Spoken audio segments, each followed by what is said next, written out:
Right. I've got a top 5 for you, Will. Okay, come on then. Give me the top 5. Come on. Okay, I've got a top 5 Tim's worst uniforms so far at the halfway point in the NFL season. Oh, we love it. Okay. Now we got a qualifier for this one. Is that not only do the uniforms have to be rubbish, yeah, you have to have lost the game you wore them in. Oh no. Okay. Yeah. Love that. Okay. Cool. All right. Here we go. So here we go. Here's Tim's top 5 worst kits that have meant the team lost a game in 2025. Goodness sake. Coming in at number 5, it's the Chargers yellow kits. Named Charger Power, which, to use a musical theatre term, that made me cringe more than if somebody had squeezed 10,000 lemons into my open mouth and held my nose. That was a terrible, terrible name for a kit. And I don't know what it looked like, but it must have looked like some kind of electrical explosion, because for some reason on that day, Justin Herbert was just unable to find his receivers. Coming in at number 5, it's the Chargers yellow Charger Power. Coming in at number 4, it's the Washington Commanders blackout kit. Now, if you're going to do a blackout kit, do it right. And there's a little theme here as well, you notice, with the colour yellow. It was a blackout kit entirely with just little yellow decals. But there was no design on the helmet except for the players' numbers. Now, for a neutral fan, you might be like, oh, cool. Who are the what's the Matrix team doing out there playing in black? Who are they, by the way? Well, I can't tell you because they haven't got any kind of branding, and to be quite honest with you, if you're playing in a game where you're just a bunch of darkened figures running around, it's also very difficult for your receivers to get found by your quarterback. And I believe I believe the Washington Commanders fell to the Chicago Bears in the rematch game of the Hail Mary from last year. The Chicago Bears made up for their loss from last year.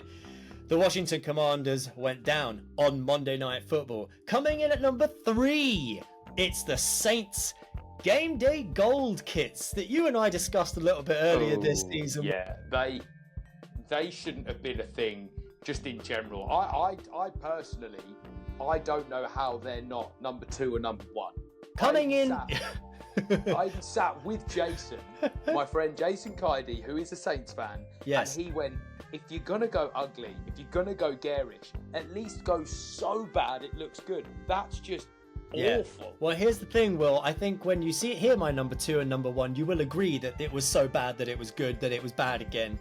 But I will say that if you're going to go with Game Day Gold and call it a gold uniform, which they did, apparently wearing gold uniforms for the first time since 2002, try and have some semblance of money, and instead they ended up running around looking like a bunch of anthropomorphic poker chips. And really, I don't know, and in the end, maybe it was that led them to lose to the Cardinals. Coming in at number 2, it's the Green Bay Leatherheads. The throwback uniforms, meant to replicate their first ever season from 1923. Unfortunately, they must have got stuck in a time machine because they were playing like a team from 1923 as well. Jordan Love was tossing the ball up to anybody to catch, and a little bit like the film Leatherheads, the whole idea of just hit somebody who comes near you, and then they ended up just getting punched in the face and lost to, of all people, the very, very beatable, but also a little bit wild card this season, Carolina Panthers this past weekend. And number 1, I think we all know what it's going to be. We're going back to the yellow kits. It's the Steelers 1933 Bumblebee throwbacks. Of course it's the Steelers.